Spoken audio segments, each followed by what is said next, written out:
नमस्कार दोस्तों, आपका स्वागत है आज की ताज़ा और महत्वपूर्ण खबरों में। दोस्तों आपसे निवेदन है, कृपया वीडियो को लाइक कर अपने दोस्तों के साथ शेयर करें, साथ ही चैनल को सब्सक्राइब कर बेल आइकन भी दबाएं। वही पहली बड़ी खबर, भारत में कोरोना वायरस का कहर जारी, 74,000 पार हुई मरीजों की संख्या। जी आपको बता दें कि भारत में कोरोना वायरस के मामले तेजी के साथ लगातार बढ़ते जा रहे हैं। स्वास्थ्य मंत्रालय के मुताबिक भारत में अब तक 2415 लोगों की कोरोना वायरस की वजह से जान जा चुकी है। वहीं देश में कोरोना वायरस से संक्रमित लोगों की संख्या बढ़कर 74,286 हो गई है। बीते 24 घंटे की बात करें तो पूरे देश में 3525 नए मामले सामने आए हैं। वहीं इस दौरान 122 लोगों की मौत कोरोना वायरस से हुई है। आपको बता दें कि 24,386 लोग कोरोना वायरस से ठीक हो चुके हैं। रिकवरी रेट की बात करें तो रिकवरी रेट लगातार सुधर कर 32.82% पर पहुंच गया है। वहीं अगली बड़ी खबर, लॉकडाउन में नौकरी पेशा को मिली बड़ी राहत, पीएफ पर फैसले के बाद हर महीने अकाउंट में जाएगी ज्यादा सैलरी। जी आपको बता दें कि वित्त मंत्री निर्मला सीतारमण ने 20 लाख करोड़ रुपए के आर्थिक पैकेज के बारे में विस्तृत जानकारी देते हुए बताया है कि पीएफ कंट्रीब्यूशन अगले 3 महीने के लिए घटाया जा रहा है।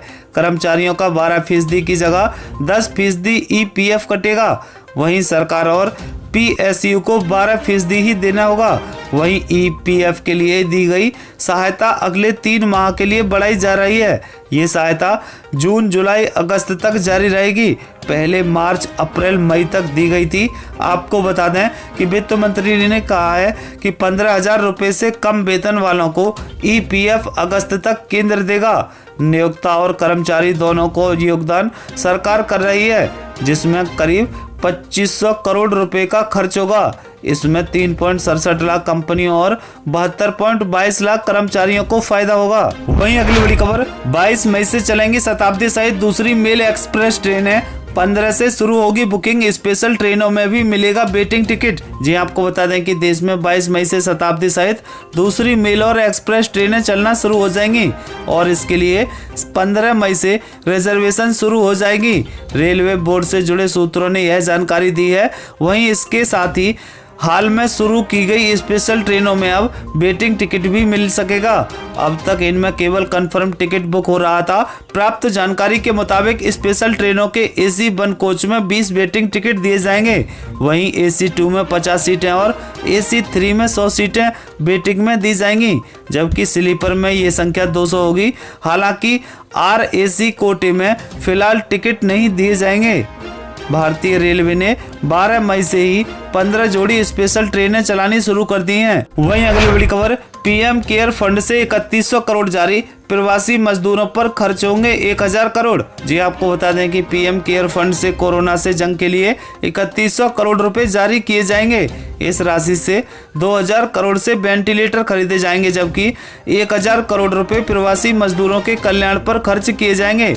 प्रधानमंत्री कार्यालय ने एक बयान में यह जानकारी देते हुए कहा है कि इस मद में निर्धारित 31 करोड़ में शेष 100 करोड़ की राशि कोरोना वैक्सीन विकसित करने पर खर्च की जाएगी। आपको बता दें कि प्रवासी मजदूरों की समस्याओं को लेकर तेज हो रही राजनीति के बीच सरकार ने पीएम केयर फंड से उनके आवागमन, खान पान, चिकित्सा जैसी जरूरतों को पूरा करने के लिए 1000 करोड़ रुपए का प्रावधान किया है। राज्यों को दिया गया यह फंड जिला अधिकारी और निगम आयुक्त के अधीन रहेगा। राज्यों में सरकार की तरफ से चलाए जा रहे कोविड स्पेशल हॉस्पिटल में भारत में निर्मित 50,000 वेंटिलेटर की आपूर्ति के लिए भी 2000 करोड़ रुपए दिए गए हैं, जबकि वैक्सीन के लिए 100 करोड़ रुपए दिए गए हैं। वहीं अगली बड़ी खबर, गृह मंत्रालय का बड़ा फैसला, 1 जून से सीएपीएफ कैंटीन पर बिकेंगे सिर्फ स्वदेशी उत्पाद। जी आपको बता दें कि केंद्रीय गृह मंत्री अमित शाह ने बुधवार को घोषणा करते हुए कहा है कि सीआरपीएफ और बीएसएफ जैसे केंद्रीय सशस्त्र पुलिस बलों के सभी कैंटीन में 1 जून से केवल स्वदेशी उत्पाद ही बेचेंगे। केंद्रीय गृह मंत्री अमित शाह ने ट्वीट कर इसकी जानकारी दी है। आपको बता दें कि गृह मंत्री ने ट्वीट करते हुए कहा है कि प्रधानमंत्री नरेंद्र मोदी द्वारा स्थानीय उत्पादों को चुनने और आत्मनिर्भर होने की अपील के बाद गृह मंत्रालय द्वारा यह निर्णय लिया गया है। शाह ने देश के लोगों से देश में बने उत्पादों को अधिकतम उपयोग करने की अपील की और दूसरों को भी ऐसा करने के लिए प्रोत्साहित करने को कहा है। उन्होंने कहा है कि आज गृह मंत्रालय ने यह निर्णय लिया है कि सभी केंद्रीय सशस्त्र पुलिस बल CAPF की कैंटीनों पर अब सिर्फ स्वदेशी उत्पाद की ही बिक्री होगी। 1 जून 2020 से देश भर की सभी CAPF कैंटीनों पर यह लागू होगा। इससे लगभग 10 लाख CAPF कर्मियों के 50 लाख परिजन स्वदेशी उत्पाद का उपयोग करेंगे। वहीं अगली बड़ी खबर, छत्तीसगढ़ सरकार ने शराब पर लगाया कोरोना टैक्स, किसानों और ट्रांसपोर्टरों को दी बड़ी राहत। जी आपको बता दें कि मुख्यमंत्री भूपेश बघेल की अध्यक्षता में हुई कैबिनेट की बैठक में शराब पर कोरोना टैक्स लगाने की घोषणा की गई। मौजूदा संकट को देखते हुए भूपेश कैबिनेट ने किसानों, आम लोगों और ट्रांसपोर्टरों को बड़ी राहत दी है। आपको बता दें कि कैबिनेट में लिए गए फैसलों की जानकारी देते हुए कृषि मंत्री रविंद्र चौबे ने बताया है कि देसी शराब की हर बोतल पर 10 रुपये और विदेशी शराब पर 10% कोरोना टैक्स लगाने का निर्णय लिया गया है। सरकार ने लॉकडाउन के दौरान बस ट्रक नहीं चलने से हुए नुकसान को देखते हुए वाहनों को टैक्स माफ कर दिया है। यात्री वाहन, माल वाहन, स्कूल बस, सिटी बसों एवं प्राइवेट सेवायन बसों के देय मासिक कर में आंशिक छूट दी गई है। अब 30 जून तक टैक्स जमा कर सकते हैं। बसों को 2 माह और ट्रकों को 1 माह का टैक्स माफ किया गया है। वहीं अगली बड़ी खबर, श्रमिक ट्रेनों में 338 मजदूर लापता, लिस्ट में गड़बड़ी की आशंका। जी आपको बता दें कि यूपी के बांदा पहुंची वडोदरा श्रमिक स्पेशल ट्रेन में एक हैरान कर देने वाला मामला सामने आया है। इस ट्रेन में सवार 1908 में से 338 लोग चलती ट्रेन से लापता हो गए हैं। अब 2 राज्यों का प्रशासन लापता प्रवासी कामगारों की खोजबीन में जुट गया है। 22 सामान्य डिब्बों की यह ट्रेन गुजरात के वडोदरा स्टेशन से मंगलवार को 1908 प्रवासी मजदूरों को लेकर बांदा के लिए चली थी, जिन्हें वहां बाकायदा स्क्रीनिंग करके ट्रेन में बैठाया गया था। सभी यात्रियों की जानकारी के साथ इसका एक लेटर अपर कलेक्टर वडोदरा DR पटेल द्वारा स्थानीय प्रशासन को भेजा गया था। अब ट्रेन बांद्रा पहुंची तो 1908 की बजाय 1570 लोग ही बांद्रा स्टेशन पर उतरे। चलती ट्रेन में लोग नदारद दिखे हैं, ऐसे में प्रशासन पर भी सवाल खड़े किए जा रहे हैं। वहीं अगली बड़ी खबर, लॉकडाउन में आम लोगों को मिली सबसे बड़ी राहत, अब 25% कम देना होगा यह टैक्स। जी आपको बता दें कि केंद्र सरकार ने बुधवार को वित्तीय प्रोत्साहन पैकेज के तहत नॉन सैलरीड इनकम पर लगने वाले TDS भुगतान में 25% छूट देने का ऐलान किया है। वित्त मंत्री निर्मला सीतारमण ने बुधवार को इसका ऐलान किया। उन्होंने कहा है कि इस कदम से टैक्स पेयर्स के पास अधिक फंड उपलब्ध हो सकेगा। आपको बता दें कि सरकार के इस कदम से कॉन्ट्रैक्ट के लिए पेमेंट, प्रोफेशनल्स फीस, ब्याज, किराया, डिविडेंड, कमीशन और ब्रोकरेज इनकम वाले लोगों को लाभ मिल सकेगा।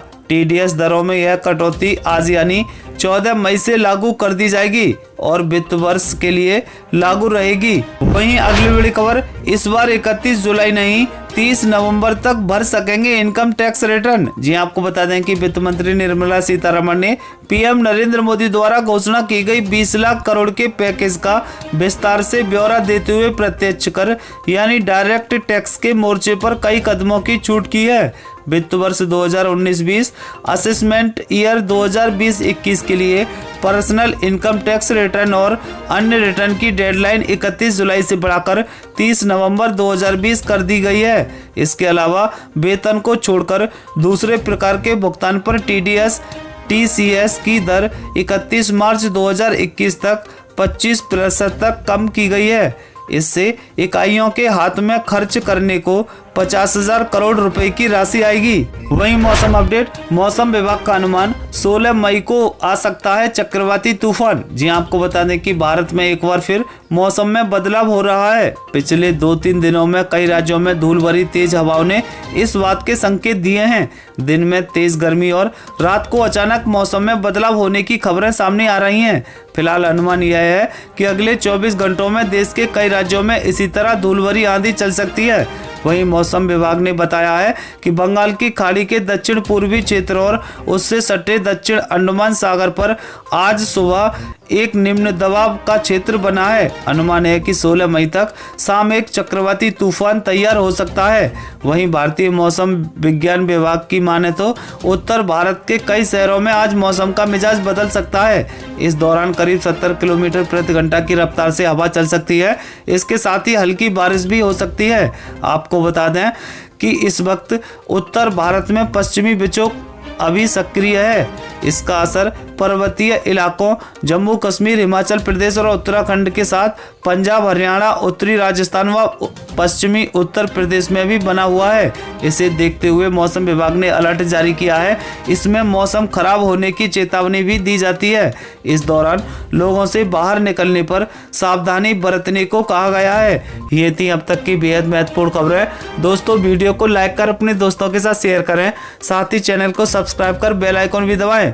वहीं जल्द मिलते हैं अगली अपडेट के साथ। तब तक के लिए जय हिंद, जय भारत।